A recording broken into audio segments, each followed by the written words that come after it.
Ang araw na bumukas ang mga pintuan ay naging araw na bumagsak ang mundo. Maraming tao ang namatay nang walang magawa dahil sa mga halimaw, at isang napakaliit na bahagi ang gumising sa mga supernatural na kakayahan sa kanilang sarili. Tinatawag silang mga tagapagligtas ng sangkatauhan. Kung hindi man player, ang pangunahing karakter na pinangalan ng Heinwook ay isa sa kanila.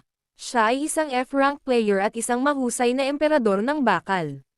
Tinawag siya ng mga tao na kanilang huling tagapagligtas, ngunit hindi siya natutuwa tungkol dito. Ano ang tagapagligtas? Puro basura ang buhay niya. Nakatayo siya sa isang tatsulok na pose, nagngangalit ang kanyang mga ngipin sa galit. Ang iba pang mga kawal ay nakatayo rin sa ganitong posisyon, at sinabi ng komandante na ituwid ang kanilang mga ulo. Ngayon ay nasa training ground sila ng anti-monster troop, pinaikling walang laman. Narito ang mga manlalaro na nagising sa mga kakayahan na kailangan para mabuhay.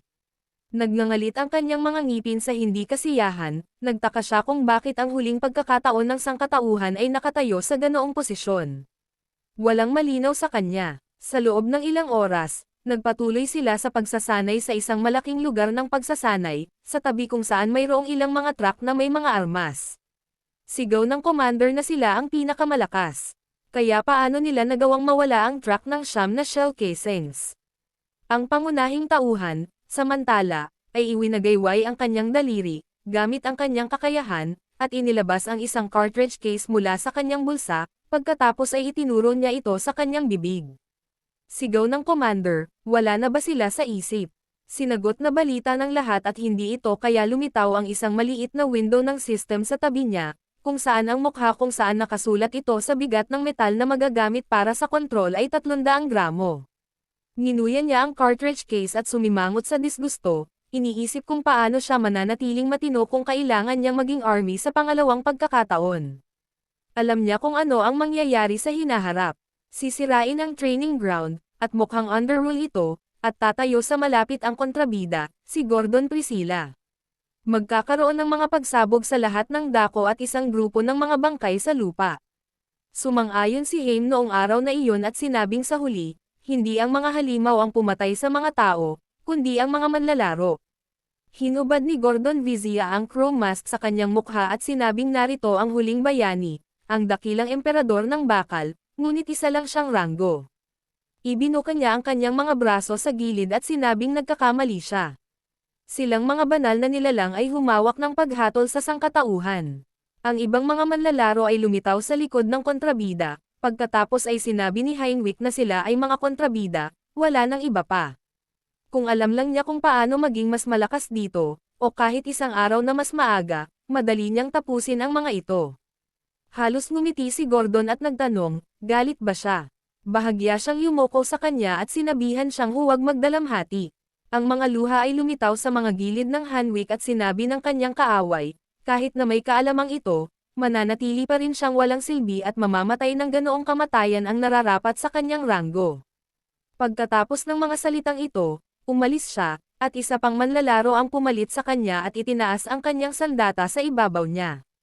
Nang halos umabot na sa mukha niya ang dulo ng peteng ng sandata ay sinigaw niya ang pangalan ng kontrabida sa galit. Ganon siya namatay. Hindi niya akalain na makakagusto siya sa web novel.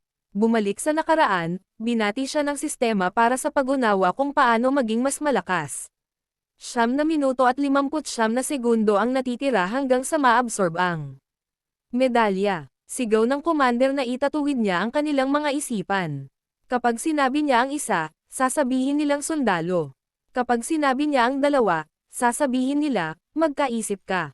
Kasuklam-suklam. Nanginginig ang buong katawan sa ginawang pagsisikap. At siya ay tumingin sa sistema at alam kung ano ang pag-iisip na siya ay bumalik sa nakaraan. Kasabay nito, ang kanyang mga kakayahan ay na-reset sa nakaraang antas. Sabi ng commander ng isa, at sinigawan ng sundalo ang salitang sundalo. Pagkatapos nito, sinabi ng commander ang numero 2, at sinabi niya ang mga sumusunod na salita. Nagtaka si Heinwick kung bakit siya bumalik sa hukbo. Hindi nagtagal ay natapos na ang pagsasanay, at pumila na sila sa entrance ng dining room. Si Sargento O lumubog, tiningnan ang listahan at sinabihan ang pangalawang platen para sa ikatlong kumpanya na lumipat sa iba pang platon na kanilang inilagay at sinabi ng sundalo na malamang na pritong sausage na may tuyong manok ang nasa menu ngayon. Naisip ni Heinrich, na nakatayo sa unahan ng linya, na ang tiyak na hindi niya inaasahan ay babalik dito. Biglang, ang pusa na nasa malapit sa kanya ng malakas sa football at si Sango ay tumawag sa reserve compartment. Nagtaas ng kamay si Heinrich at sinabing nandito si Corporal Heinrich. Sinabi ng sarhento na may kailangan silang gawin bago kumain. Inayos ni Corporal ang helmet at sinabing katatapos lang nila ng training, ulit ni Senko na may ngiting pagsasanay. Nilapitan niya ito, at nang tawagin niya ang Corporal Loser, napakunot ang noo ng pangunahing tauhan at inisip na tuluyan na niyang nakalimutan kung ano siya. Ito ang pangunahing scumbag ng hukbo. Senko. Tinanong kung maaari niyang ipadala sa kanya ang kanyang splaton. Tinapik niya ang kanyang daliri sa kanyang helmet at sinabing hindi man lang siya makagalaw mula sa antas ng F-rank. Mas maganda kung magsikap pa siya sa halip na magkompromiso. Iyon ang pangunahing layunin niya rito, mas idiniin niya ang daliri niya, dahilan para tumagilid ang ulo niya, at nagtanong kung mananagot siya kung may nangyaring emergency. Habang nagkukwentuhan sila dito, naging interesado ang ibang kawal sa panoorin, at may mga nagtawanan pa. Sinabi ng sarhento na dapat niyang isagawa ang mga utos ng hindi nakikipagtalo.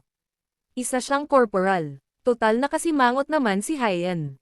Sa kanyang nakaraang buhay, naisip niya na hindi na siya anggat sa rank. Gaano siya kaawa-awa. Hindi nagustuhan ang itsura niya at nagpaliwanag kung bakit siya nakatitig. Nagkakagulo ba siya? Iniabot niya ang kanyang kamay sa gilid at ginamit ang kanyang kakayahan na naging sanhi ng pag-ikot ng mga ilaw sa paligid ng kanyang mga daliri at ginawa itong magic circle. Kinabahan ang mga sundalong nasa likod ni Corporal, sumigaw si Senko, ano ang inaasahan niya? Mayroon siyang D-rank. Total na nahimik naman si Haiwan at tapos ngumiti siya at sinabing pumayag na siya pero hayaan muna niyang bigyan sila ng makakain.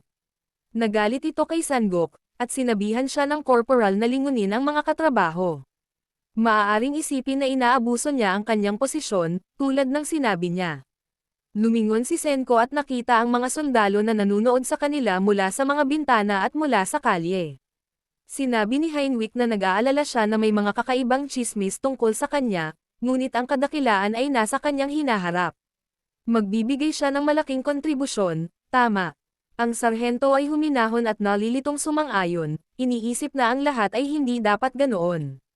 Sinabi ni Heinrich at Jin na dahil siya ang nagutos, susubukan nilang tapusin ang pagkain ng mabilis at pagkatapos ay mabilis na tapusin ang gawain. Umubo si Senko sa kanyang kamao at awkward na pumayag, pagkatapos ay sinulyapan niya ang iba pang mga sundalo. Tinanong niya kung ano ang tinitingnan nila. Hayaan mo silang kumain. Samantala, sinira ni Hand ang ranks at sinabi sa journal ng private park na pupunta siya na wala siyang gana. Sumagot siya na naiintindihan niya, at pagkatapos ay tumingin sa kanya kahit papaano nagalit. Samantala, hinayla ng sarhento ang kanyang takip sa kanyang mukha at naisip, ano iyon? Parang pinalitan si Corporal. Pagkaraan ng ilang sandali, natagpuan ng pangunahing tauhan ang kanyang sarili sa sulok ng gusali. Napahinto siya at napakagatlabi. Nagulat sa ginawa niya. Akala niya ay mahusay ang kanyang ginawa. Ang bastos na ito ay nararapat na tretuhin ng ganap na naiiba para sa kanyang ginawa. Nagalit siya at sinichit ang pangalan ng kontrabida, sabi niya na siya ay isang hamak. Kung hindi siya nagkagulo, hindi siya nag-iipon dito at hindi na siya naabutan sa rank. Ang window ng kanyang system ay nagpakita na ang pagsipsip ng metal ay kumpleto at mayroon pa siyang 1 gramo na magagamit para makontrol. Ang magagamit na metal para sa kontrol sa ngayon ay 309 na gramo. Pinag-isipan niya ito, 1 gramo, at pagkatapos ay naglabas ng mga kutsara sa kanyang bulsa at sinabi na, sa anumang kaso, hindi niya dapat sabihin sa iba na maaari pa siyang magranggo. Samantala, ang mga sundalo sa mess hall ay nagtataka, nasaan ang mga kutsara?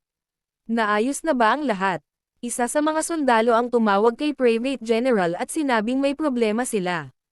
Naubos lahat ng kutsara. Samantala, si Heinrich ay naglagay ng 1 kutsara sa kanyang bibig at sa katuluyang nilunok. Nagsuka ng hairball ang pusa na nasa malapit. Inabisuhan ng system ang simula ng Mela simulation, 12 minuto at 59 na segundo ang natitira. Inaasahang makakuha ng 1.25 gramo matapos masipsip, naglabas siya ng kutsilyo at sinabing ang M7 bayonet ay tumitimbang ng 140 gramo. Kung tinaasan niya ang magagamit na timbang, magagawa niyang pamahalaan ang isang bagay na higit pa doon. Ang mga cartridge ay tumitimbang lamang ng 1 gramo, at ang mga kutsara ay tumitimbang ng 1 at 1 kapat. Ang pagbabalik sa dati niyang rank ay magtatagal. Mas maaga siyang mamatay. Tumingin siya sa tore sa tuktok ng bundok at inisip kung may iba pang pagpipilian. Mayroon siyang 3 araw na natitira upang maghanda, pagkatapos nito ay dapat niyang talunin ang unang antas ng boss mob. Lumitaw ang isang glow sa kanyang harapan, dahilan upang bahagyang tumaas ang kanyang kagamitan at nagsimulang manginig ang kanyang scabbard. Umaagos ang hangin sa paligid niya at may espadang kutsilyo sa ibabaw ng palad niya, kumpiyansa siyang ngumiti at sinabing ipapakita niya sa lahat kung gaano siya ka-eksperto. Lumipas ang 3 araw. Sa gabi ay pumunta sila sa ika-5 post ng Namsen, Private, General at Corporal Higuranger duty sa isang maliit na watchtower sa kagubatan.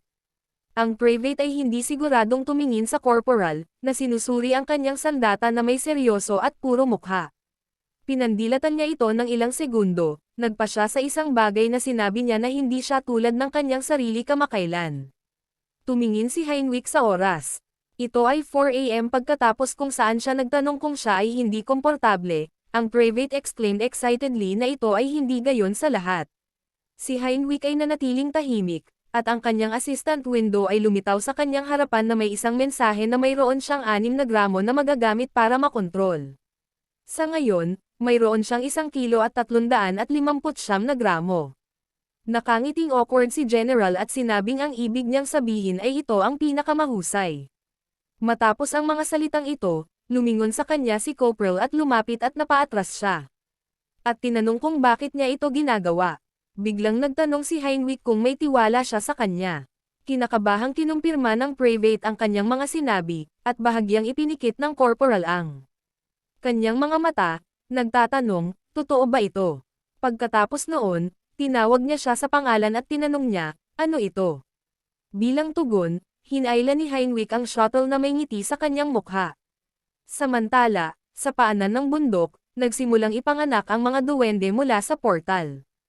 Ang mga duwende na katatapos lang mahulog sa portal, pinahiran ng uhog, ay nagsimulang dahan-daang bumangon, at pagkatapos ay lumapit ang isa sa kanila sa pinakadulo ng bato at tumingin pababa sa sinanay na lupa. Ang mga sundalo at ang mga oso ay natutulog ng mapayapa at hindi naghinala, kahit ano. Ang mga duwende ay umungal ng malakas, ngunit sa parehong oras, ang Heinwick na kutsilyo ay lumipad sa isa sa kanila at hinampas siya ng isang suntok, na tumabi sa kanya. Pagkatapos nito, lumipad ang kutsilyo pabalik sa may-ari nito, at tumingin ang mga halimaw sa direksyon niya. Si Heinwick, na nakatayo sa malapit at nagpapatakbo ng kanyang sandata, ay sinalubong ng tingin ng isang grupo ng mga duwende na lumitaw. Napangiti siya at sinabing hindi niya alam na balang araw ay magiging masaya siya sa piling niya. 3 araw niyang hinintay ito. Mabilis na nawala ang ngiti sa kanyang mukha, at ibinaling niya ang tingin sa duwende na kanyang inaatake sa kabila ng pinsala. Dahan-dahan siyang bumangon at sinabi ni Heinwick na lagi siyang magaling sa ambush attacks. Naniniwala siyang pantay na siya sa kanilang unang antas.